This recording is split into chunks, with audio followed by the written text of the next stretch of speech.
Hello, Global Theater. My name is Jerry Fielka. Today is January 7, 2025. Want to thank Rob Grant and his amazing podcast. I'm probably wrong about everything. Please subscribe. Also want to thank Saul for introducing me today's guest, Alan Saul. Where are you calling in from, Alan? Mexico. First question is, what is the best thing for a human being?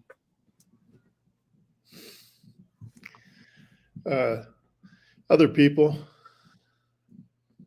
Very good. My favorite answer. What is your favorite form of information? How it comes into you?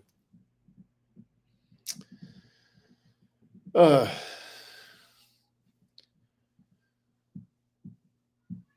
think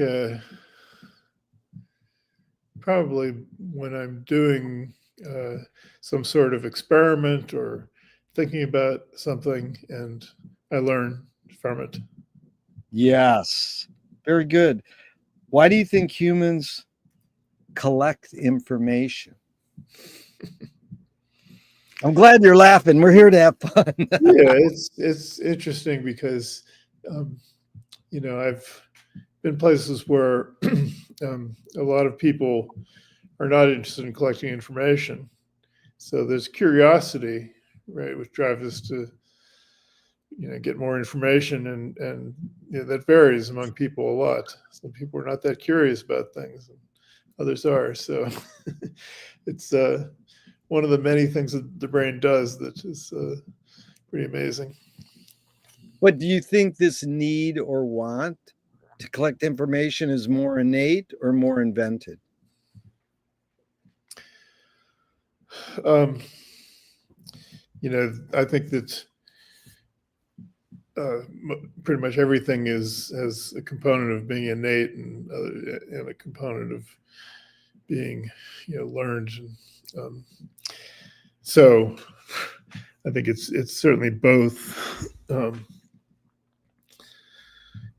it's something that I haven't thought enough about. What are the mechanisms that make us curious about things? It's probably fairly universal that novelty is something that we tend to go after pretty innately.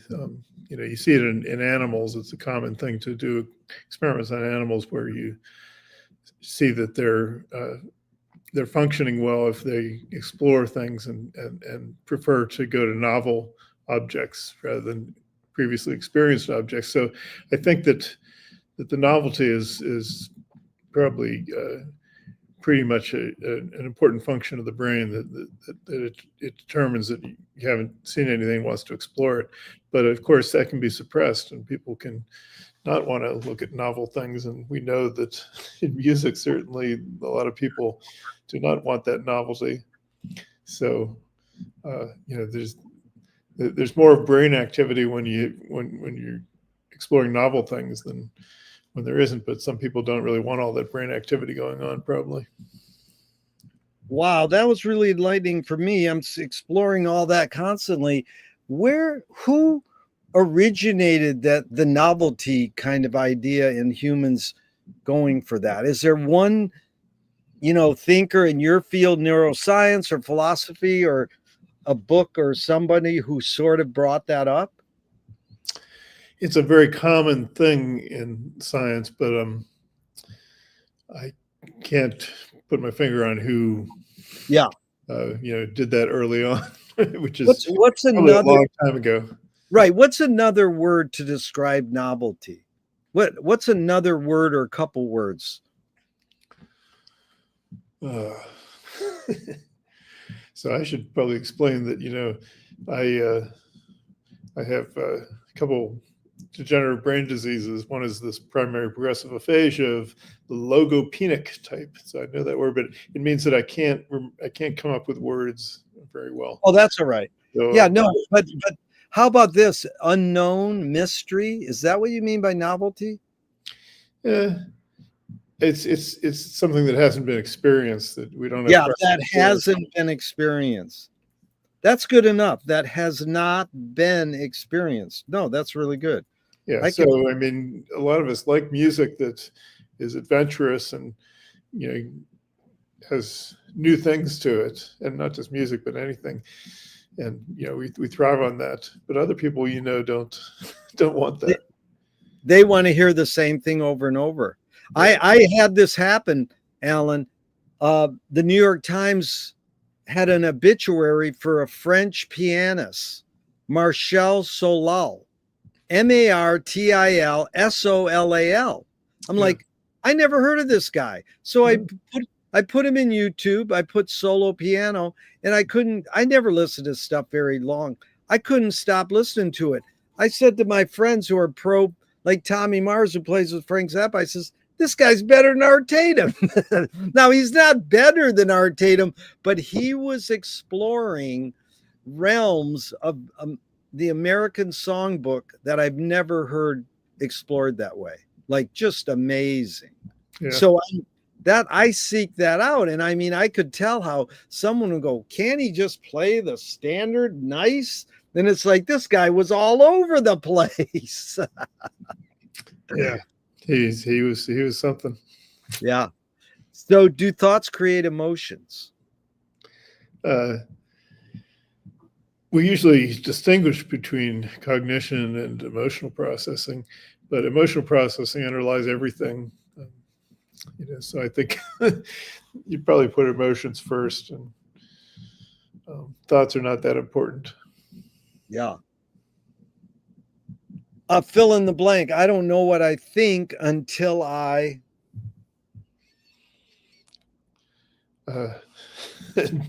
Until I'm conscious of it in some way. Conscious of it. Very good. I've We're never had thinking that. all the time in some sense, but we're not aware of it. We're not conscious of most of what we're doing. Right. So in order to navigate around a room, if you're walking around a room, you know, your brain is thinking about what it's doing, but you're not aware of that at all. Yeah. That's why we stub our toes. Well, and we make mistakes because that's another whole thing that we can go into is what mistakes are. Yeah, well, let's get into that sometime, but let's keep going, and it will come up. Mistakes, I like that. Well, there go to jazz. Coleman Hawkins says, if you make mistakes, that means you're trying. Yep. And Yeah, you know, one of the things I gravitate to most in music is the fact that humans can do these amazing things. And, you know, I like it probably because I can't do them. And I think it's kind of magical what people do. And, you know, so, you know, I like technical prowess kind of things, but, you know, always in the service of saying something new and exciting. So, you know, when people make mistakes, well, so somebody who plays really well, you know, a great musician might not make the kind of mistakes that a lesser musician might make, but they're still going out there and doing things, and so you don't have to make mistakes in that sense, to play great music, certainly. So, yeah, you know, there are mistakes that aren't so good, and some mistakes are okay. And what happens really is a great musician will make what might be called a mistake, but then they'll cover it in the next thing they say. that's what Herbie learned from Miles, and he lectures at MIT about it. You know, Harvard, right? yeah, amazing. Okay, I love that. That was beautiful how you articulated that. Thank you. And of course, Herbie learned that from Dolphy too. Oh, yeah, there you go. Yeah. Can humans think without language? Good question, which I'm going to be exploring, hopefully. Yeah, that's great because it's hard to imagine, but I think so. You know, there's certainly lots of people who don't express language, and I think they're still thinking and doing things, but we'll see. Yeah. And, you know, there's all kinds of different language things. So if we lose, you know, the expressive and comprehensive language abilities that we have in our native language. Maybe we turn to another language or some other form of expression. So I hope that when I don't have language, that I'll still appreciate music and be able to enjoy music. Yeah. Because Chomsky says language is not just words. It's a culture, a tradition, a unification of community, a whole history that creates what a community is. Alan, what do you do when language doesn't work? When language breaks down, what do you do? It's very frustrating because, you know, I'm here with all these Spanish speakers and I don't understand Spanish yet. And so it's hard, but you can, you know, communicate well with people where you don't have a common language. I've had that experience, and you can make yourself understood in different ways. And I guess Chomsky might think that it's all language, but of course he thinks that language is a very particular kind of thing. He has these theories that he pushes, and I don't think it's that easy. I think that language goes beyond what Chomsky would say it is. So, you know, expression or whatever you want to call it. So, you know, humans express themselves in all sorts of ways. And it's not just what we narrowly think of language. It's a much broader kind of expression. But say you're at the store and you can't, you know, you're having a communication breakdown with the clerk. What do you do? Well, I, you know, use whatever little words that I do know, if I have a quando or something, and point, you know, use physical you know, motor expressions and things, and you know, you hold up the persimmon or something, and you know, it's pretty clear to people, to the other person, what you're communicating, that you want to buy something at the store. Yeah. But you kind of answered this already, but your observations of humans in general, are we more thinking or more feeling beings? You're feeling beings. Yeah.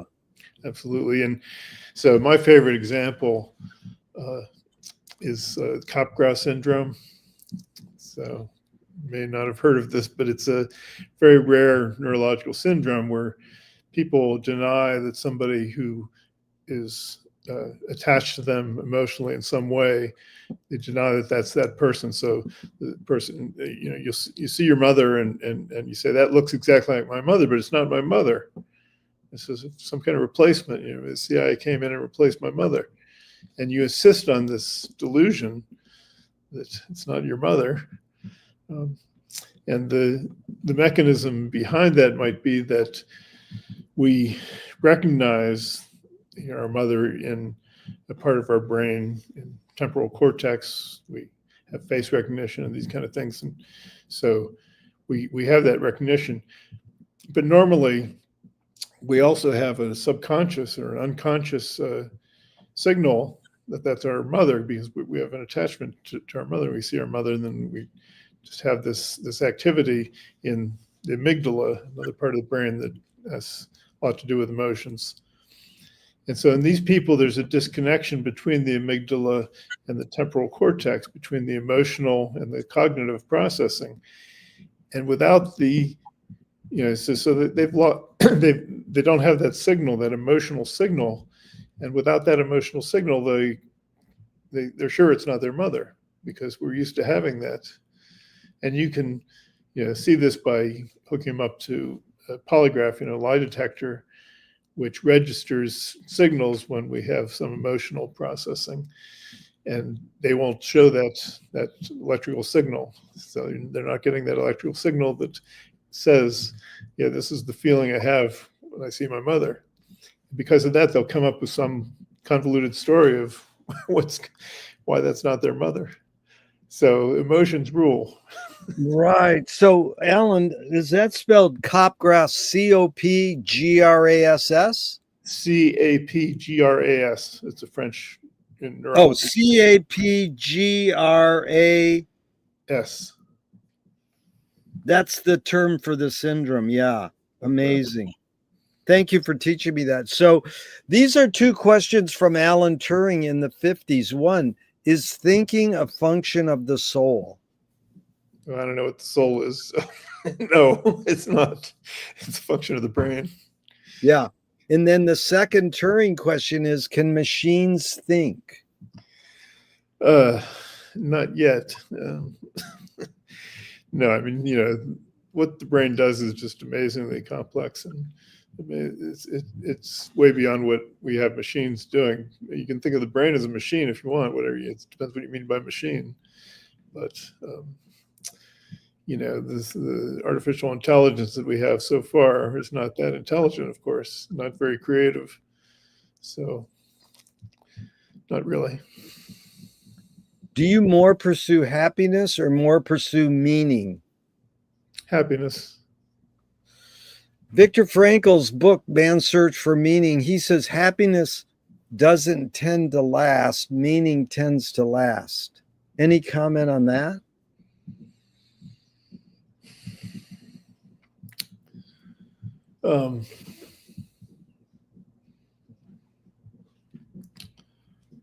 Yeah, it could be.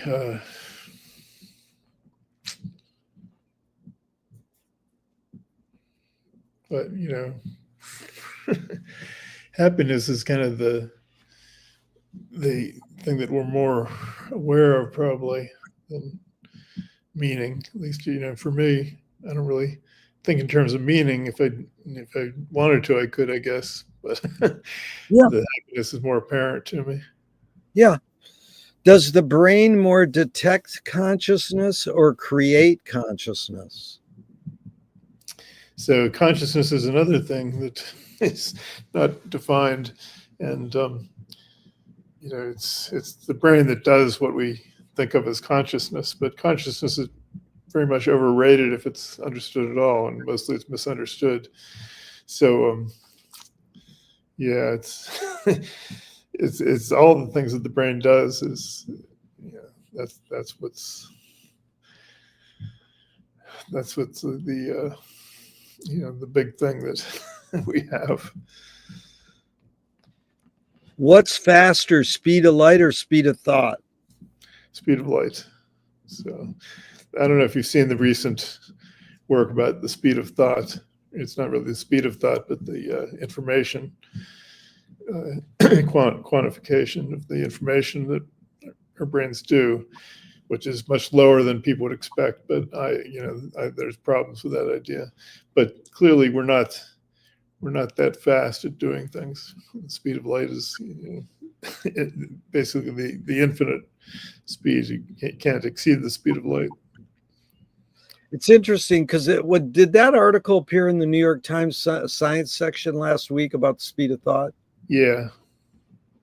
They just quantified how many bits of information per second or whatever that the brain produces, but there's a lot of things wrong with that. So, yeah. And again, most of what we're thinking and doing are not conscious. So we're not aware of all of this. That's what I think George Lakoff, cognitive scientist, says we're operating like 90% in the unconscious or subconscious. You agree with that? Oh, yeah. Yeah. Sure.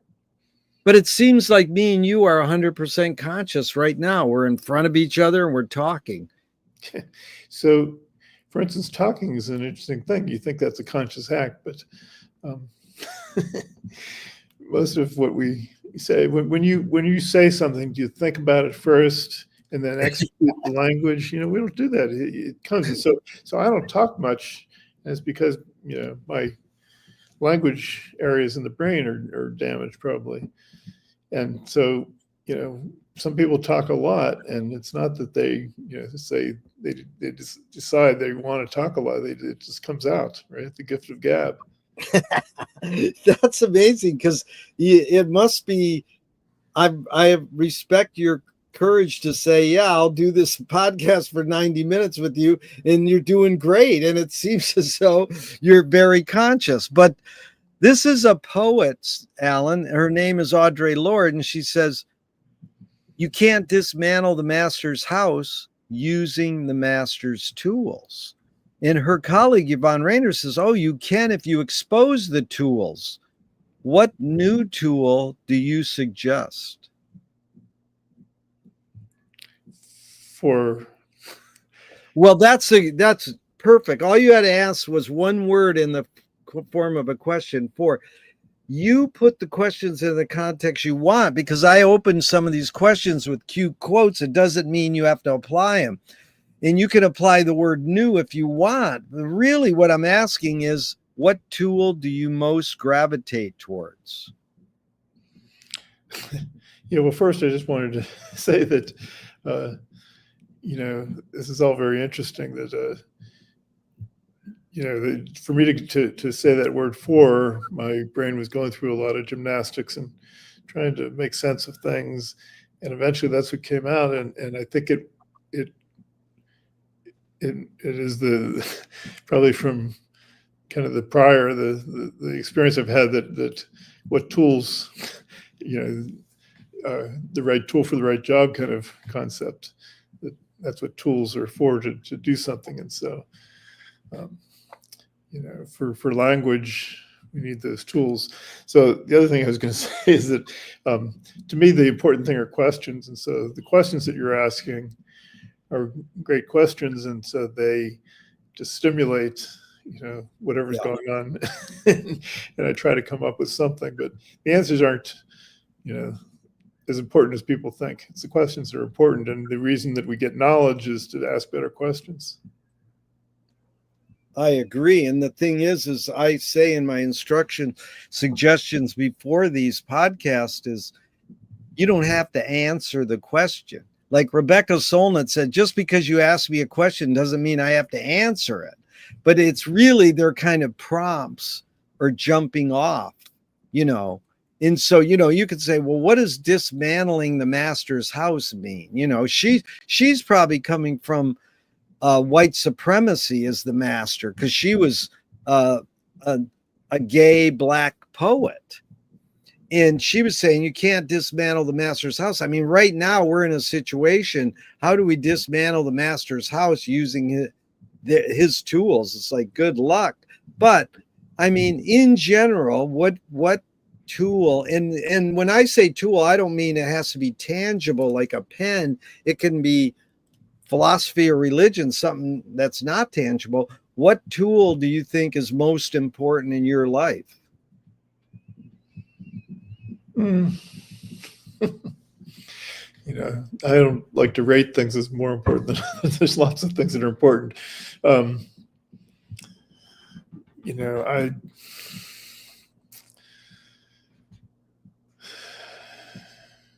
Curiosity is one thing. But I think that one of the things that I guess I've been blessed with, you'd say, is calmness, high parasympathetic activation. So, I tend not to get excited about things. And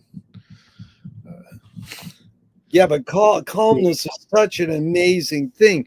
There's some great philosopher who said all the world's problems could be solved if humans could just sit in a room quietly, and reflect, which is kind of funny, because if you like Captain Beefheart and Eric Dolphy, that shit is like so wild. But in a way, if you listen to it, it has a calmness to it, Yeah. And, I think that relates to what we were talking about earlier, the novelty that, I had to listen to Trout Mask Replica, I think like 7 times straight through before I started to get it, and so the familiarity. What age is that happening? That was at probably age 16. Wow. Or something. I remember where I was, but so in a sense, we take the novel experiences we've had, and if we want, we'll get more and more familiar with them. And the more familiar you get with something that's fairly complex, you always get new things out of it.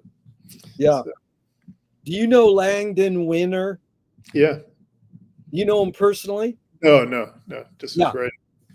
Yeah, because he wrote that article in Rolling Stone about Captain Beefheart. And, I was about the same age as you when I heard Trout Mask.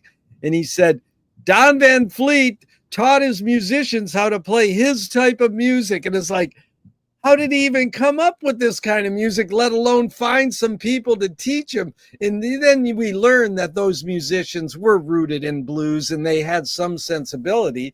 And indeed, he did kind of teach him to play his type of music. But what a phenomenal thing that you would sit there and listen. I mean, most people would listen to it once and go, I don't want to hear that again. And to listen to it over and over, there must have been something that was going on inside you, like, well, let me try it again. Yeah, and I'm not sure what that was, but it's not one thing. It's a whole environment. The whole environment, exactly. Okay, this is really fun, Alan. I really appreciate it. So if you say your tools, curiosity, and more so calmness, or calmness also, what new toy do you suggest? Well, I was thinking that meditation is a real tool. Oh, there you go. Meditation's a good one. If you're in pain, meditation actually relieves the pain. Yeah. It just is a good thing for lots of things we do. So, changing the state of your brain is important. But so many things. It's not one. It's not just a few. It's right. No, I know. It's a number of things. Lots of tools out there. So you want a big toolbox. Big toolbox is important. But I mean, just off the top of your head, because I asked people a tool, then someone said, well, what about a toy? And I says, great. So then I added the question, what toy do you gravitate towards? Or what's a toy that's had an impact on you, or that you would mention to me now? Well,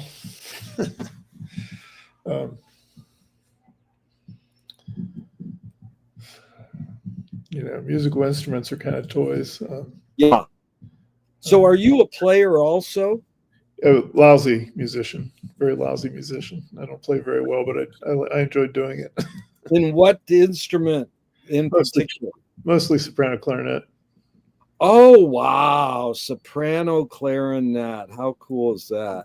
You ever know the work of Perry Robinson? Oh, sure.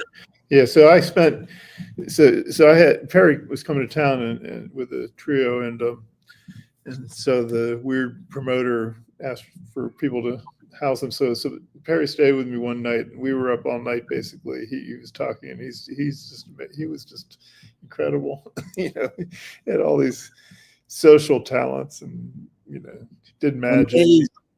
Amazing human being. I met him because he played. I was in Ann Arbor, Michigan for 8 years, and he played with the Brubeck's Sons. Right. And so what year approximately? He did magic during those performances, during the concerts. He'd perform magic.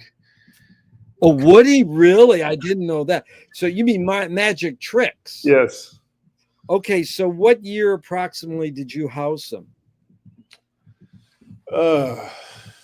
Probably the late 90s is my guess. Late 90s. So his book had come out by then, so it was probably not long after his book appeared, but I don't remember.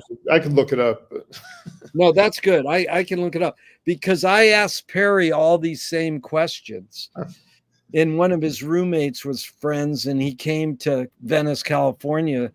So I went over to his house and interviewed him, and Perry wasn't being so cooperative with the questions. And my friend Rob would go, just go along with it. Because he was in the room. It was so funny. But then Perry came over to the great Brad Kay's house, who plays piano, and we had an amazing jam session. Perry is somebody who really stood. That Funk Dumplings album cover is one of the greatest covers. I love Perry Robinson. He is, and his dad was amazing too. Yes, Earl. Did you know Earl? I didn't know him. I just know what he wrote. What's his main song he wrote? Anyways, you can look it up. It's an amazing thing. So I know it, but The toy is a musical instrument. Great. What do you worry about when you go to bed at night? I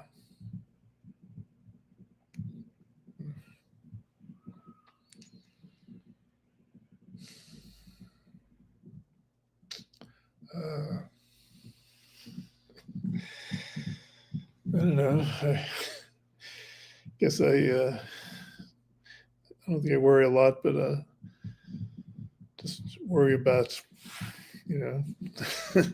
how I'll be and how other people will be, and I'm sure I definitely worry some, but I can't really think of anything particular that I worry about. How others will be, that's caring, that's fine. Marshall McLuhan learned from Ezra Pound, the poet, that artists are the antenna of the race. So artists, painters, musicians are broadcasting and detecting the hidden psychic effects of our inventions, so we might learn how to cope with what we don't like about our inventions. So, Alan, I asked you the question Marshall probed his whole career. Why do we ignore the hidden psychic effects of our inventions, even though the artists are broadcasting them to us?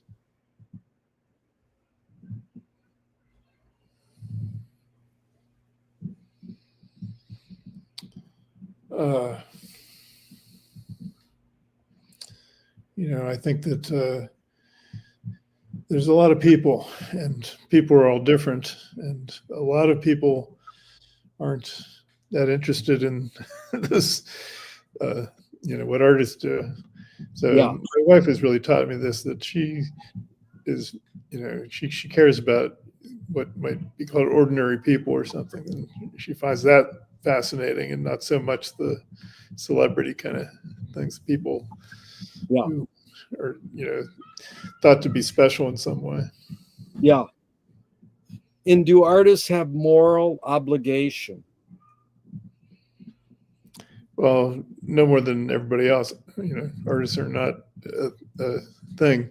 So here's one of the things that I feel strongly about, is that when you have a large group, a large population, and you think that that population is different from other populations, that's clearly wrong. So, if you take 1 million of some kind of people and 1 million of another kind of people, they aren't going to be statistically different. There's a huge variation among people in any group that you could choose. So, there's a lot of artists, right? And there are all kinds of artists. So some are more conscious of what they're doing, and others less so. It's like Dolphy said that there's some musicians who come on more strongly, but it's the musician you never heard of who's maybe doing something great. Yeah. Beautiful. Are you more afraid of new ideas or more afraid of old ideas? I guess old ideas, dogma is something to be afraid of. Yeah. It gets in the way. So we all have our strong biases, and we have our dogmas, and that really keeps us from, seeing how things are different than we think. Yeah, you have the probably wrong thing here, and that's very close to my heart. That I think everything we know is wrong, and we're all very deluded. We think that there's some reality out there, and it's just not. So it's easy to show how deluded we are. Yeah, it's Fireside Theater said, everything you know is wrong. And that's exactly right. And that's exactly right. But McLuhan really nailed it. He says, do you mean my whole fallacy is wrong? Yeah, right. As a question, by the way. And so what this comes from is that, our brains are set up to have beliefs, have priors. Yeah. We experience something, and we want to retain that so that when we have to make a decision, we don't have to gather all the evidence and spend weeks doing something like that. We can respond immediately and make our decisions based on our past experience, our priors, our beliefs. And so we get our beliefs from emotional processing. It's not from evidence, and they're all wrong. And that's why we make mistakes, because we believe something is, so my example that I like is if we're driving and we're going to turn left, we have to assess whether it's safe to turn left. And usually our priors help us, and we know there's not much traffic and we can turn left, whatever. But sometimes our beliefs are not true, and we make mistakes. Dude, it happened to me. I was all worn out. I did 3 Zooms one day, and I have to go to the library on my bike to like decompress. And it's a nice, pleasant bike ride. But I thought, I'm a real crazy bike rider because I've done it for 40 years. I just take for granted I can zoom in and out of cars really good, and I can, but I thought the car was keeping moving, and I went right ahead, and my bike ran right into the car, and it had nothing to do with the car making a mistake. It was me. And thank God the driver got out and said, "Are you okay?" I was like, he didn't say, "You hit my car." Like, I was lucky. And I got a little blood on my leg, and I said, "I'm really sorry. Thank you for saying, 'Are you okay?' I'm really impressed. You treated me like a fellow human." So well, yeah, I'm a rider too, and I've had enough experience that my priors are that people are trying to kill me, and so I ride very paranoid. I had my best friend in college was killed riding his bike in Pasadena. He was a great guy, and so that really slammed a lot of this into me. So I really expect people to go after me, and people say, "Oh, put on reflective clothing and lights and all," and I think, "Oh, that makes me a better target for them."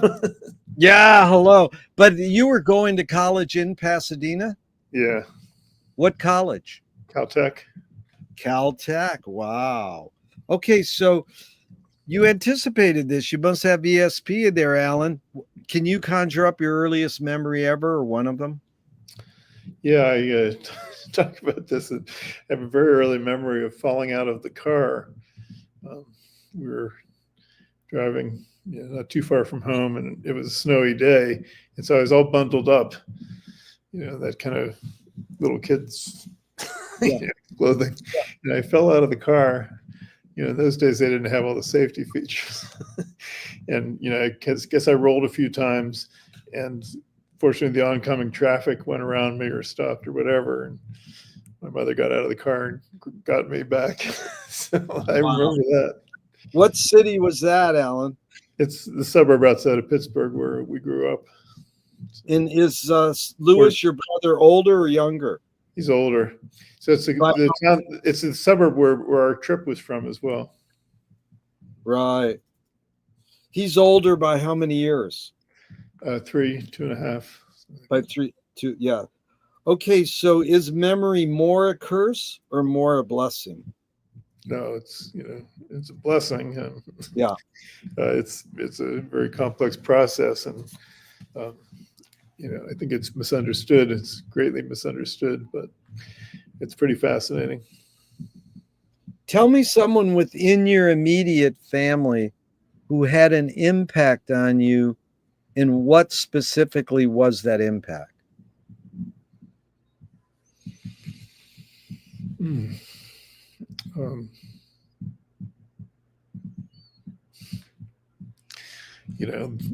They all have impacts. Just as an example, I guess I could talk about Lou, and that he was listening to a lot of interesting music back then when we were growing up, and I learned an awful lot of stuff about music. So we had he had a friend we called Harpo, and Harpo was a clarinetist, and I got an awful lot from him.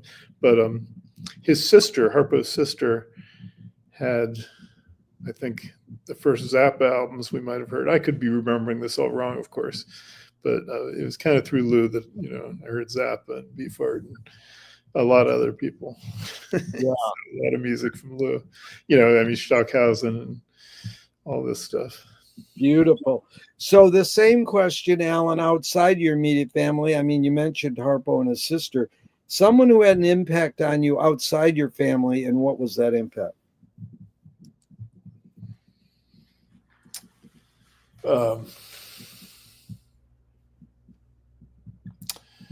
Well, there was, again, so many people with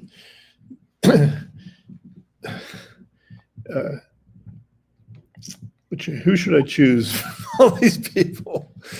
I guess I could talk about Ken Showalter, he's a chemist, and we met by chance. So the story was that I was teaching, you know, math to all these engineering students, and he had a class in that room before mine, and he left a book there, and so I saw the book, and you know, his name was in it, and so I looked at the book some, and then went and returned it to him, and we got a great friendship and collaboration, and you know, I learned about collaboration from that, and learned so many things.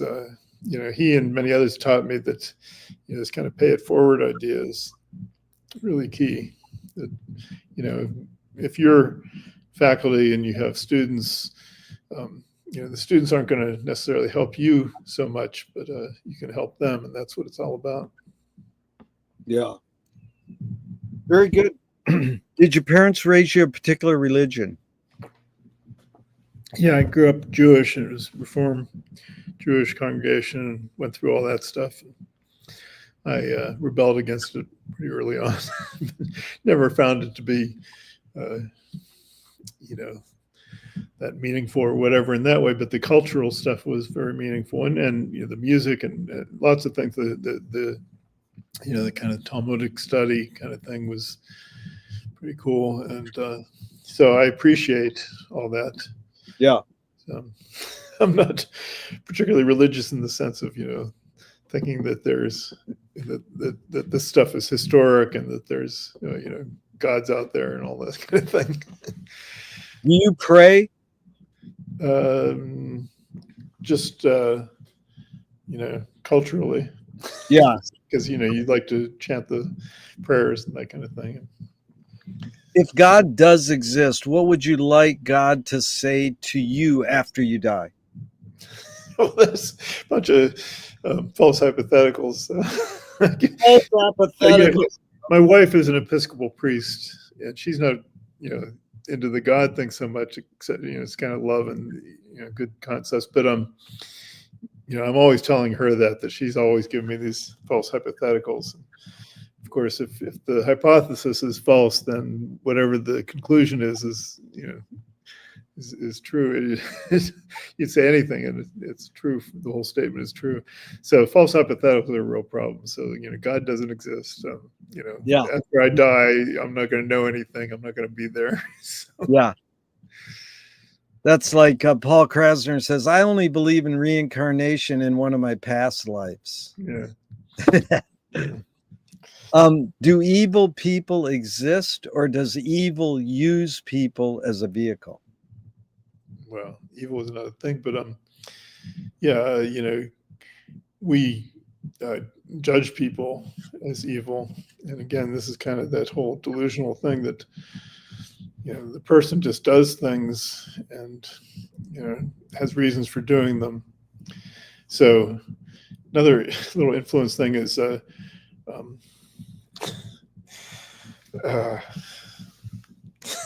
it's terrible.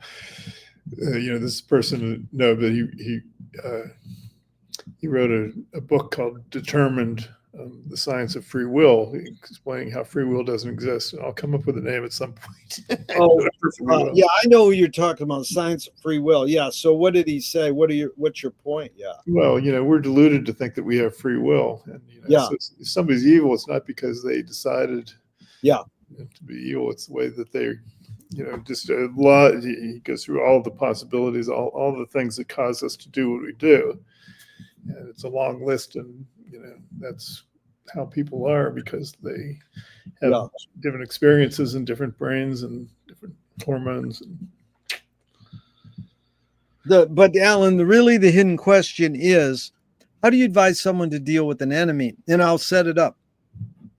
Alan Watts says, if you acknowledge your enemy, you empower them. Coppola stole from the Mob of the Samurai, keep your friends close and your enemies closer. JFK said, forgive your enemy, but don't forget their name. And Fellini says, I need an enemy. So it's a lot of prompts. The basic question is, how do you advise someone to deal with an enemy? But first, how would you respond to Alan Watts? If you acknowledge your enemy, you empower them.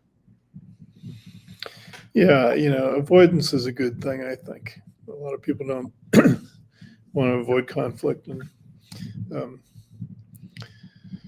so I don't have a good solution for this. It's tough if somebody is coming at you and trying to kill you or something. What do you do? Yeah. So it's a tough situation. I don't think there's a good answer to that.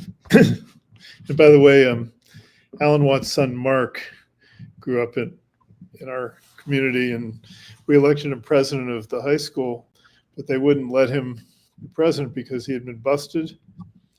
And so we had a protest, sit in and everything. And eventually this teacher, who I'm still close to, worked out an agreement everybody was happy with.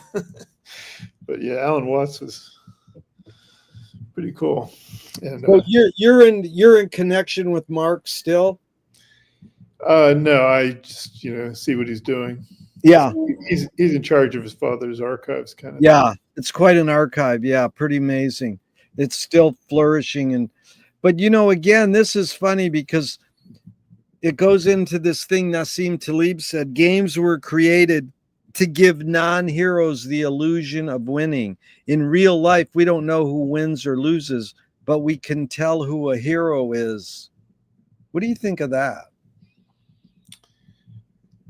We all have heroes for different reasons. And I don't think that whole idea that you can rank things, you rank everything. There's some things you can rank, but most things are not ordered, not totally ordered at all. Sometimes they're partially ordered, like a tree, but you don't have to say that one thing is above another and that kind of thing.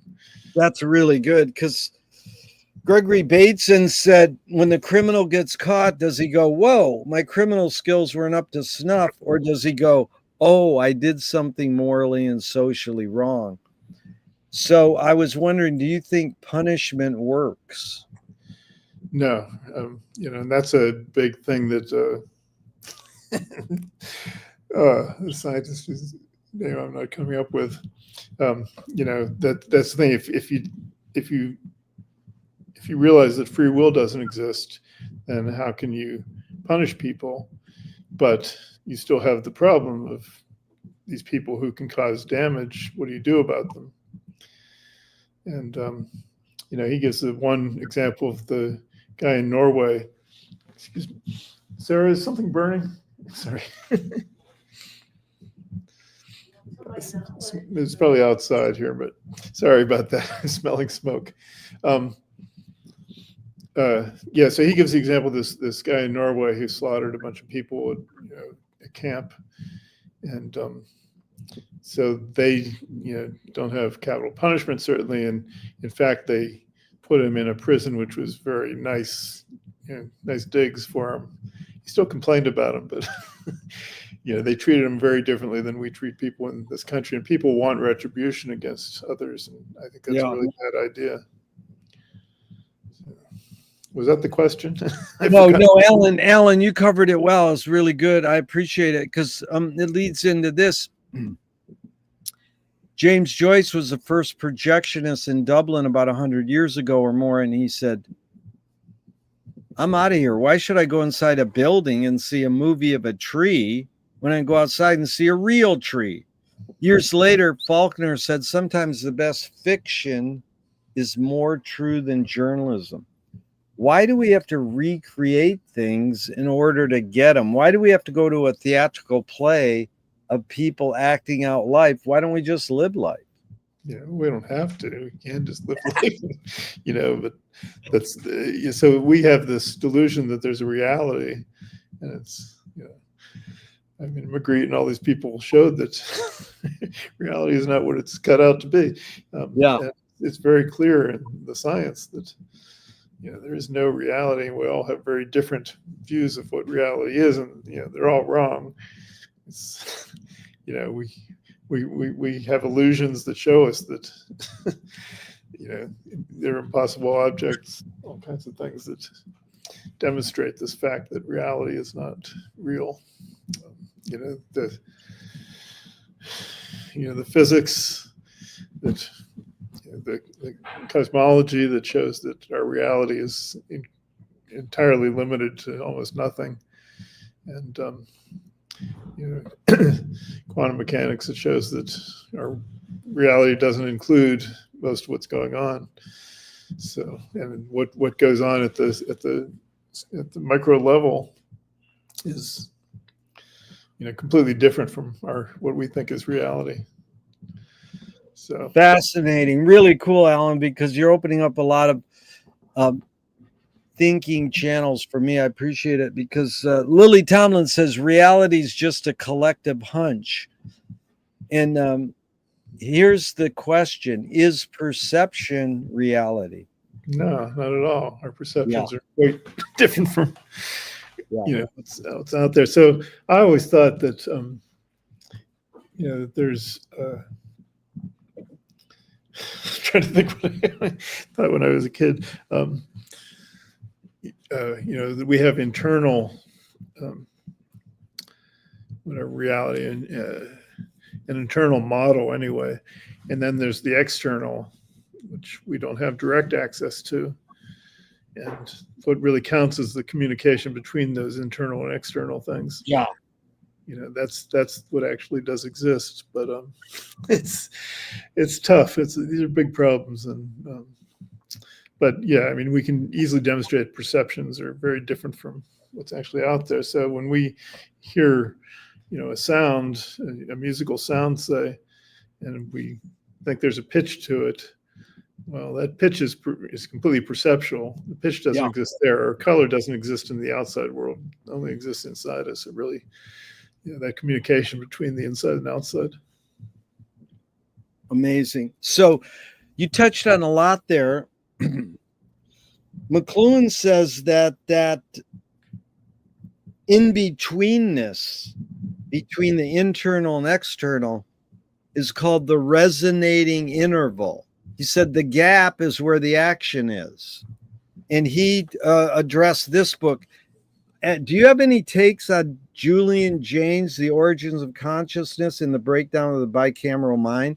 Are you talking about anything about the left and right hemispheres, or is that different than you're saying internal and external?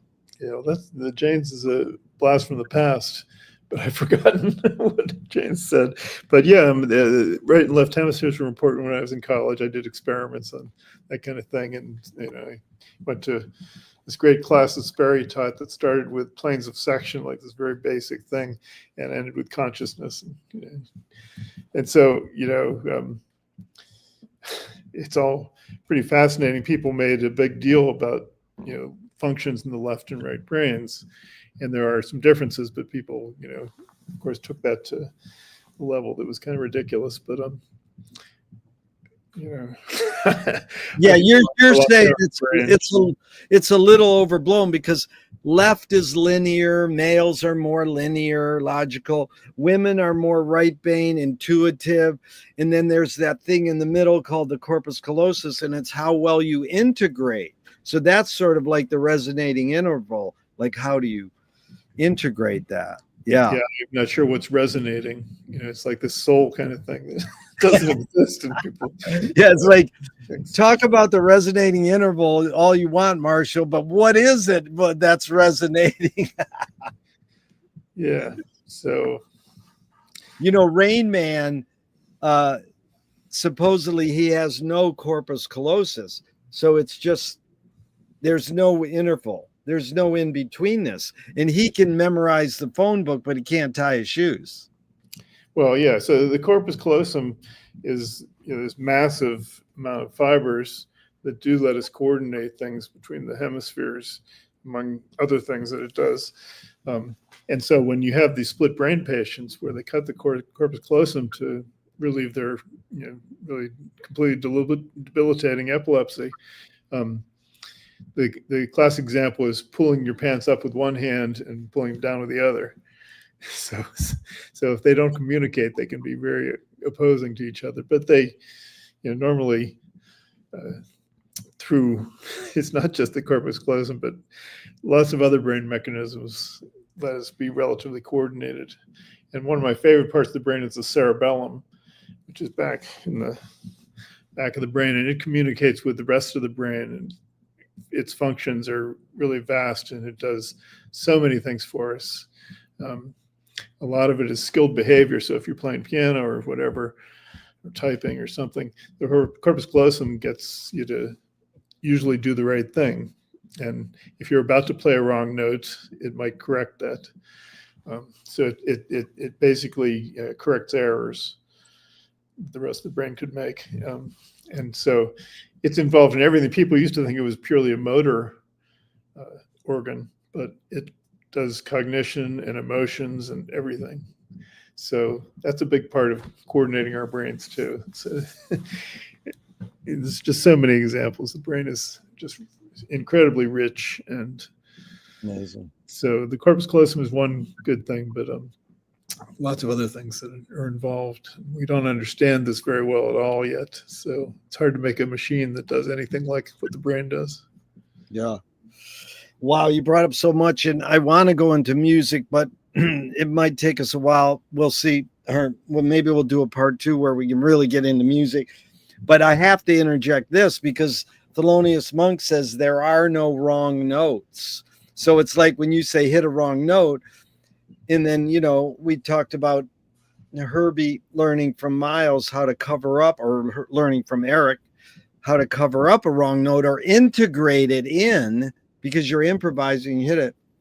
But a guitarist. I just mentioned that Booker Little has important stories about this, and one story was actually told by pianist. Sorry, I can't come up with names. I know these things. That's all right. The pianist was playing on this record with Booker, and the pianist hit a wrong note, and Booker covered it for him. Yeah, that's good, because we asked Hannah Brooks, one of the great boogie woogie pianists of all time. Thelonious Monk says there's no wrong notes. Any comment? And she goes, there's wrong notes. It's just how good you cover them up. And then Mike Keneally, who Lewis loves, the guitarist who played with Zappa, when I asked him that question, he goes, yeah, for Thelonious Monk, there's no wrong notes. Yeah. And, wrong notes are just, a subjective thing. Yeah. So, yeah, but with Zappa, he knew when one of his musicians hit a wrong note, he would say, dude, that's a wrong note. So he was more fussy, but he was also welcoming people to improvise and hit wrong notes and have fun. And, so it was both ends of the spectrum with him, Yeah. And, there's a story told in the little film about Dolphy called Last Date. These Dutch musicians were skeptical of Dolphy's musicianship, and then they're rehearsing, and somebody hit a note that Dolphy said, hold on, that's, F sharp instead of F, kind of thing. So they were impressed by that. They were impressed that he was a good listener. Sometimes I do fake Cecil Taylor imitations, or basically I learned how to improvise on the piano for playing, because I learned how to play Louie Louie. So for 40 years, I just learned how to improvise on it. And when I'm doing my Cecil Taylor, I feel I can hit no wrong note. But some people go, that was bullshit. One guy said, you got to go home and practice.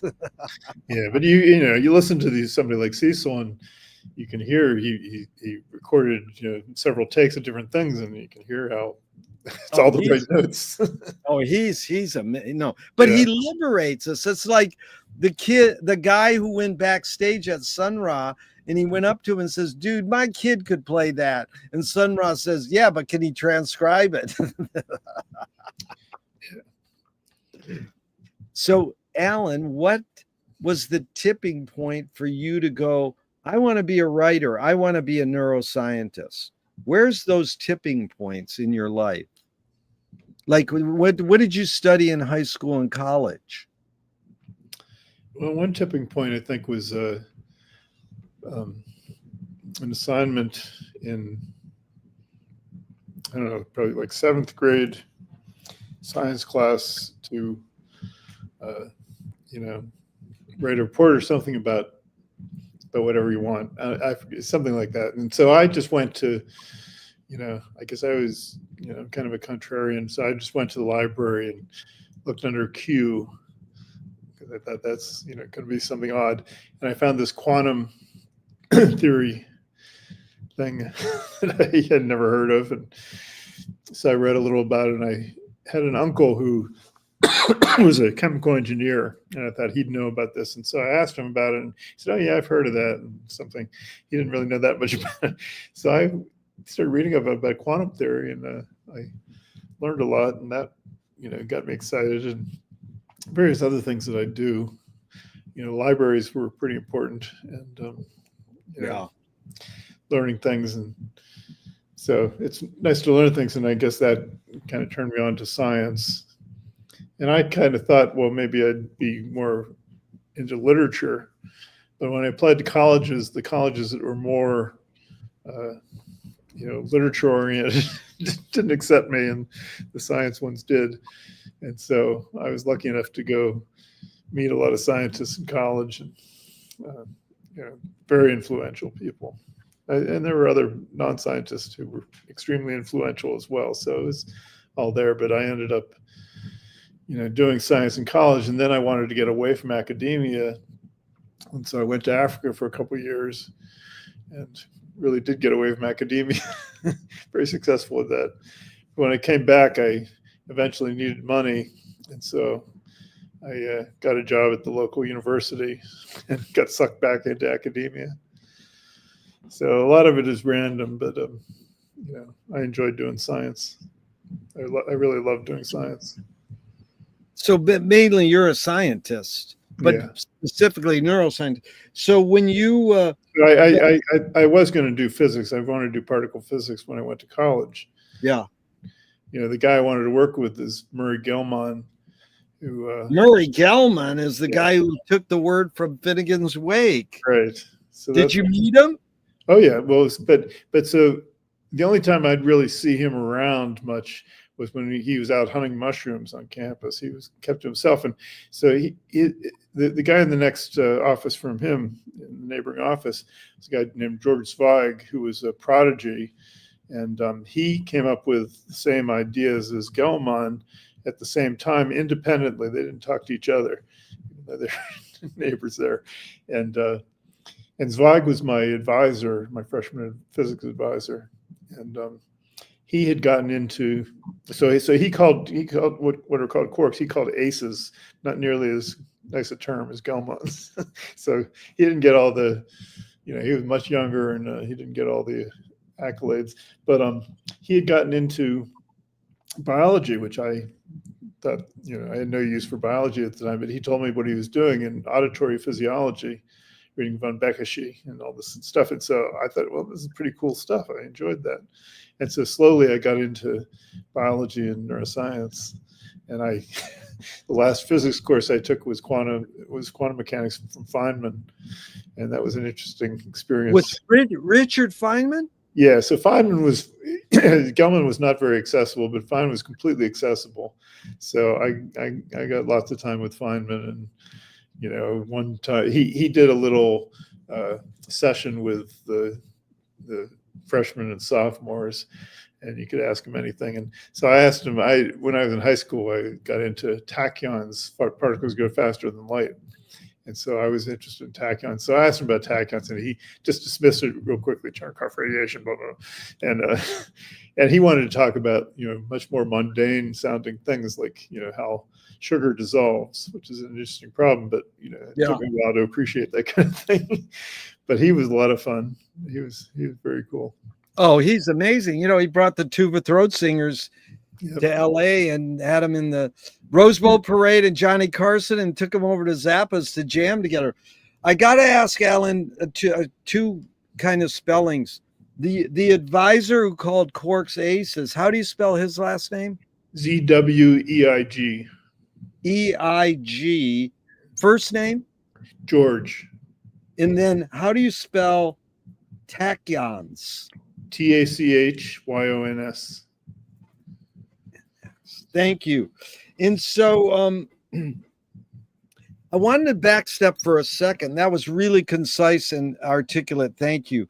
When you said you thought you maybe wanted to go into literature, what were you reading that was having an impact on you? Were there any particular authors or books that kind of had a big impact on you? There were lots, but one I remember, I had this great English teacher as a senior. It's very influential on me. And she had assigned the class to read Vonnegut, and I had no interest in Vonnegut. So I asked her if I could do something else. She said, okay, what would you like to do? And I said, I read some Kafka. And she said, okay, well, you read all of the Kafka that's available, which at that time was, a little more limited than it is now.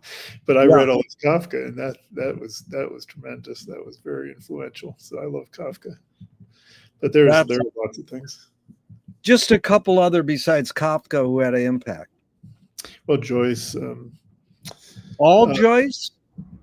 Well, I forget when I read things, but I read Ulysses in high school, and I probably read some of the short things. Yeah. But I read so many things. But I mean, besides Kafka and Joyce, one other author that had an impact on you. Oh,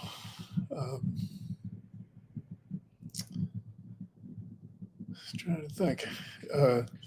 Richard Brodigan, I was really into in high school. Oh my God, we just brought him up today because he was something. He had actually spent time much earlier than me at Caltech and wrote some real funny poems about it. Oh no, he is amazing. So, but when you were Murray Gell-Mann and Feynman, that was all Caltech? Yeah. Okay. So now Brodigan came up today because the clouds, just in Pacific Palisades, there's some fire and the clouds were amazing. And my wife came in here and showed me a picture of the clouds and it was blue sky and it was beautiful. I couldn't tell on her cell phone that there was gray smoke in it. It just looked like clouds. And then we talked about clouds in our Finnegan's Wake reading today, because there's this Latin phrase he uses, to the clouds, all the splendor, whatever it is. Let me see it. It's gone now. It's on my notes, but it was pretty amazing that he made up these words about clouds and the splendor. And I brought up Brodigan because his daughter wrote that book about him after he died. And the opening quote is, Brodigan said, "Everybody has their roles in life, and mine is clouds." Yeah. So I enjoyed Brodigan a lot. I think it was partly an adolescent thing, but I think he did some nice stuff. I enjoyed that. He did. He had a big impact on a lot of us. Yeah, it's amazing. So a screenwriting teacher told me great art is when you can clearly see the intention of the maker. Kubrick says the opposite. Great art is when you can clearly not see the intention of the maker. What role does intention play in your creative process being a scientist?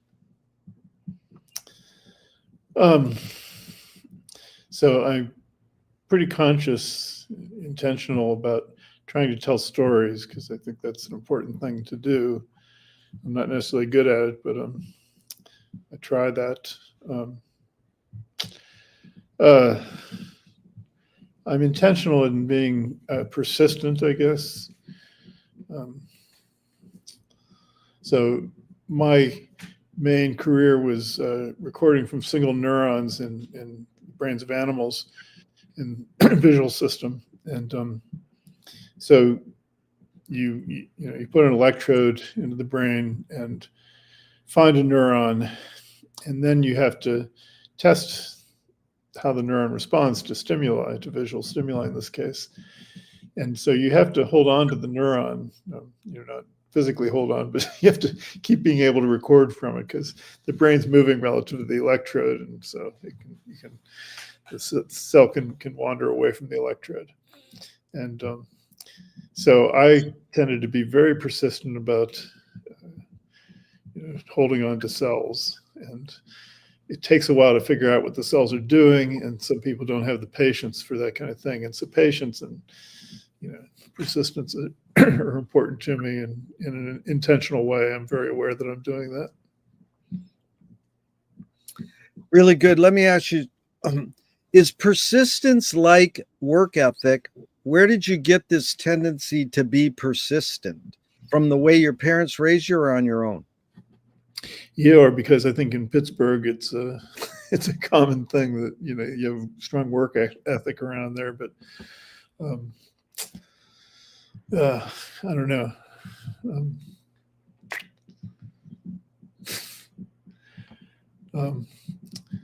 Yeah, I don't know, because I think that I grew up finding that I didn't have to work hard in school for a lot of things, but then I enjoyed working on things that were fun. And sports were important to me, and there's a lot of work ethic that goes into doing these sports. What sports did you play? I played baseball and soccer.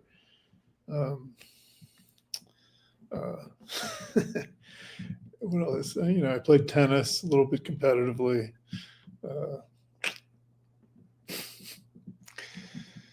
Probably a bunch of other things. I wrestled in school for a while until that involved the Mark Watts, Alan Watts' son. Yeah. Wow. Because when we did this protest, we sat out in front of the school, and somebody went around taking pictures of us and all that kind of thing. This is like 1970, right? And so that night at wrestling practice, the coach sat us down and gave us a speech about I'm sure none of my boys were at that protest or something, looking at me the whole time. And so that was kind of the end of my wrestling career. You're my hero. You protested for Mark Watts. That is so cool. Okay, so Alan Duchamp said there's no art without an audience. How much are you thinking of the consumer of your scientific research, your scientific teaching, when you're doing what role do they play in your creative process? Like, who are you doing this for? Are you thinking of them? Yes and no. I'm not usually explicitly thinking of them, but that is the goal, is you write papers and you publish papers. But I think, I'm really, playing for myself. I think that I want to learn what's going on for myself. I'm just curious. Yeah. That's when you learn something, that's like the big thing. That's the reward. Yeah. That's the reward. I love it. Because there's so many cool things out there, and it's just fun to learn about them. Yeah. And as a scientist, is your main tool, one of your main tools is the writing utensil, because you got to write stuff, whether it's a keyboard or a pen. That's a big tool in your research, right? You got to write report. Right. And the quality of your writing is really important. And so it's a real struggle. And, it's really experience is the main thing. You do it enough and you get better at it, but it's hard to be a good writer. Yeah. So McLuhan says everything we invent extends some humanness, like a knife and fork extends our teeth. Shutter in a camera or projector extends our eyelid. and even maybe non-tangible, say religion or philosophy, extends consciousness. What does the writing utensil extend for you? Whether it's a pen or a keyboard, what humanness does the writing utensil extend? It's communication. And I think the problem here is that, I would like to, tell stories, and I'd like to be a bit adventurous and do kind of non-standard things. And most people, say in scientific writing, the viewers and all, they don't want that, of course. Same thing that musicians face all the time. Like I was just listening to Artie Shaw talk about this, how it was just completely, crushing for him to not be able to, for having to play with the other constantly over. Did you listen to that thing they just posted, Artie Shaw, for like 30 minutes? Yeah. That is mind-blowing. Has that ever been released, or do you think that was just uncovered? No, I mean, people know this is an old story, but Vladimir Smosko, who wrote Eric Dolphy's biography and many other things, he wrote a book about Artie Shaw. He spent a lot of time with Artie Shaw, and he spent his time on the music, basically. His biography that's almost all about music, whereas other people wrote about Artie Shaw's love life and all these other things, that kind of thing. Yeah. And that's what Artie Shaw cared about, was the music, and that doesn't go over very well with the audience. Wow, what an interesting character, because the woman who I got a lot of my questions from, Christine McKenna, she's written about artists. She's done a lot. I think she was Artie Shaw's secretary for a while, or she worked with Artie Shaw. And I think anyways, it's very interesting. It made me want to read that Artie Shaw book and get into it, because he's so passionate in that 30 minutes. I mean, it blew me out. I still haven't finished it. That's so amazing, because it really stuck in my head. How did I pick that to listen to, and how, I don't listen that long to things anymore. My attention span is, if it doesn't get me in 3 seconds, I'm out of here, which is horrible in a way, but Well, this brings up an interesting idea that I don't know if you're going to ask these questions, but a question is, should you care about say a musician's personality? You should care about the person behind it as well as their work. Yeah. And, for Don Vliet and Zappa and Artie Shaw and Sun Ra to some extent, a lot of these people, they're kind of miserable people to hang out with. But I disagree. That's what happens. Is the times I spent with Frank, they were not miserable at all. And he was very negative in a lot of ways, and so the reputation. But like with Don Van Vliet, check this out. For 52 times, once a week in 1991, Captain Beefheart called me on the phone, and we would talk. And I never recorded it. I took notes, and sadly, my log of notes is kind of lost at the moment, but I'm laying in bed in the middle of the night taking notes, so it's probably unreadable. But it would be a great thing for Beefheart fans like you to read, like put it on YouTube, and people would go, "What's that word?" And then it would blossom. Like I said to Don, I heard you're having an art show in New York in the fall. And Don goes, "What's the fall?" Yeah. Now, it sounds like he's a savant and he's just pulling my leg, but I think the three people like Sun Ra, Ornette, and Don, they were all kind of out in their own way. It wasn't like they studied Herbie Nichols and went out, or they studied the history of avant-garde jazz. Like even Eric Dolphy, they said, Where'd you learn? What did you listen to? And he goes, the Crickets, or, Sun Ra would. But you know what I'm saying? It's like how, I met someone, they go, Zappa was an asshole. And the same with the Bob Dylan movie right now. Oh, he's an asshole. Oh, I am. They like propagate this, and it becomes their identity because it's repeated so much. So, you know, I know they have elements of it because Right. we get all the Don Van Vliet guys writing books on how he beat him up and made him eat canned beans, but we never got Don's side of the story. He never wrote a book, you know. Well, but he clearly did a lot of, very.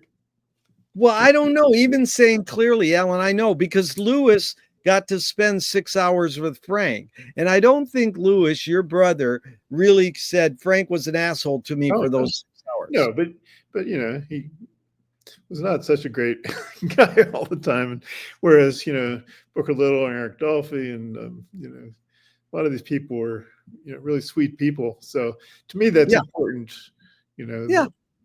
how you No, I treat other think, people. yeah, the way you treat other people is important. And what you brought up there was, can you separate the art from the artist?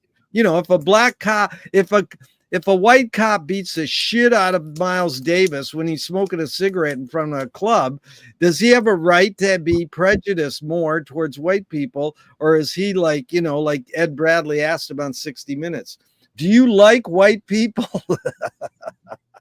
To Miles. So, I mean, it's sort of like, how do you put it in your word miserable is great because Well, that probably wasn't the best word, but no, Alan, it's very important because there's a great Zappa quote. He says, I'm a failure, but I'm not a miserable failure.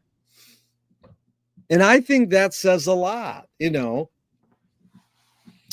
but I mean, when you're talking about people, you tend to make these judgments about them that aren't really fair, but you do comparison. So should that influence how you feel about their work? No, I know. And I mean, you're saying yes, it should, or no, it shouldn't. What are you leaning one way or the other, or you're just perplexed by the question? Yeah, I lean towards it being part of the way you think about them. Yeah. No, I think it's important because there are lots of really, really sweet people who do great, great things. Yep. That's true. That's the way I would lean. Yeah. And the other thing you said that I really loved was in answering the intention question was to tell stories. So I'm curious, experimental filmmaker, his name is Hollis Frampton, said, yeah. One of my faves too. Wow, how cool is that? Narrative is born among the animal necessities of the spirit because we're waiting to die. So I'm curious your thoughts. Huh? He was a poet. Yeah.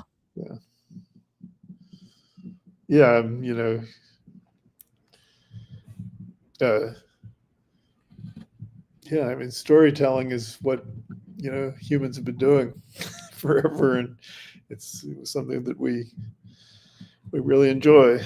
So, it's just something that appeals when you're writing or playing music or whatever you're doing. If you can tell a story that captures people's attention, and it's a way to communicate. And if you don't tell a story, like when you're doing scientific writing, you tell, just make it a very dry thing. I think it's pretty horrible. And unfortunately, that's almost all of scientific publications. So I tell students this all the time. Yeah. Don't do that. Don't do it the way that you're supposed to do it. Doesn't help, but I wish it did. But do you think the need or want to tell stories is more innate or more invented? Again, it's both. It comes from our brains, and then we're taught a lot about it. So we're told stories, and so we get all that experience, and we enjoy it. And so we'd like to communicate that way.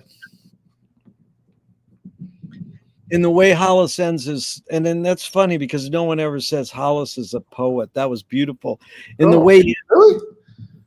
Oh, well, no, I mean, most people ask the question I set up with the Hollis Frampton quote. They don't even know who Hollis is. Well, sure. I mean, I interview a lot of experimental filmmakers. They do, but kind of normal people, whether they're musicians or artists or painters or whatever, they don't always know who he is. So I appreciate that. I mean, he was someone who it was able to talk like Brackett. She would say, don't talk about your films, just let the film speak for itself. And then he would explain it for 2 hours. Right. So Brackett is another of those people who was not necessarily fun to hang out with, although he was amusing. But Right. great stuff. So I should probably mention that one of my things in college was that Charles Lloyd came to campus once a week for a while, and he brought along his friend Eric Sherman, who's a filmmaker. Yeah, I know Eric. You know Eric. I interviewed Eric Sherman with all these questions. Now, Eric Sherman his dad was an important Hollywood director. Right. Oh, Eric made the great doc on John Ford. Oh, on John Ford, but on a jazz guy. I want to say Sonny Rollins. Anyways, Eric made a doc. No, on Charles.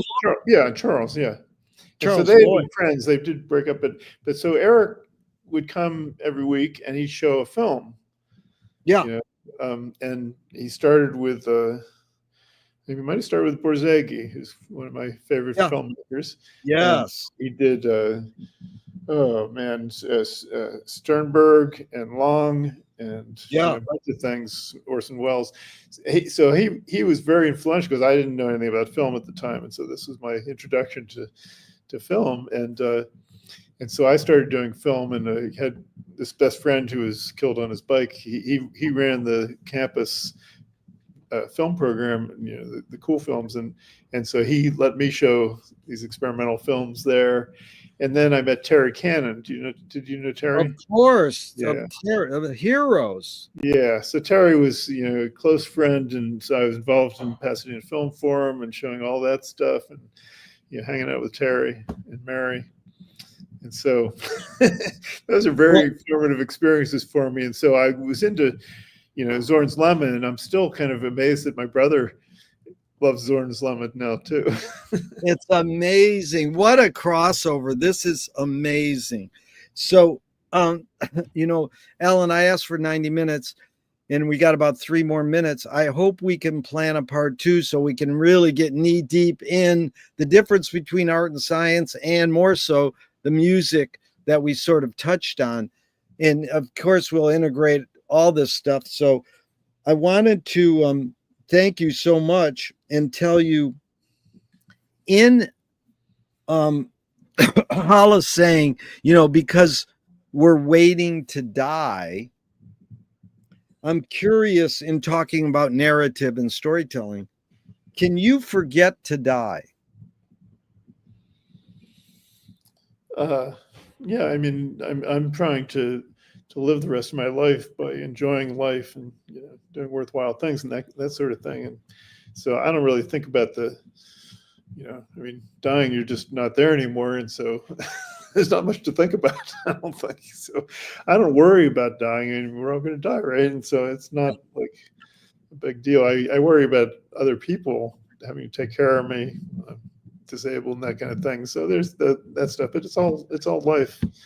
Yeah. And I kind of learned this fairly recently, I guess, when people that were close to me were dying and all, and I learned how much part of life it is, and it's kind of a beautiful thing. So it's amazing, because when I ask that question, it's a little off-putting to people because they're not sure if they should interpret it as I'm asking them literally or metaphorically.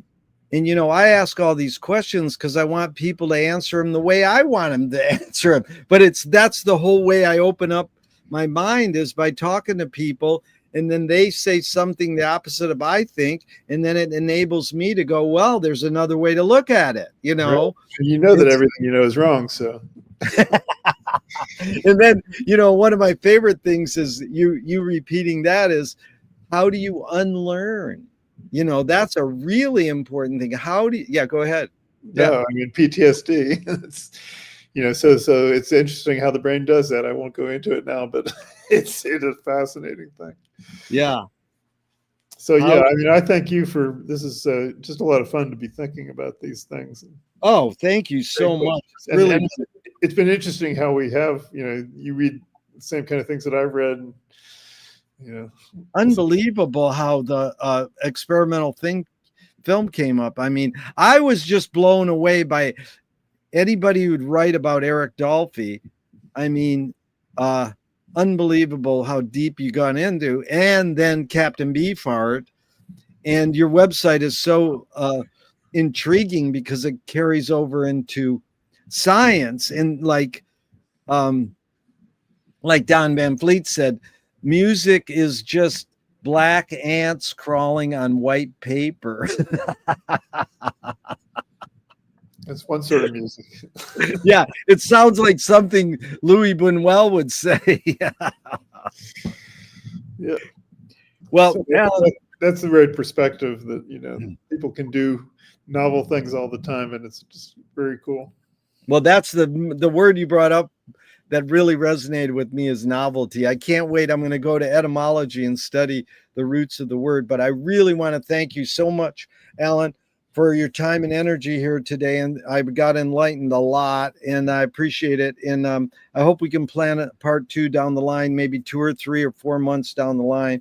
And we'll get knee deep in the swamp muck of jazz and music. And thank you so much, Alan. I'm going to hit the end broadcast button now, but I hope this never ends and we can keep talking forever Great. and ever. Thanks, Jerry. Thank you, Alan. Take care. You too. Bye. Thanks.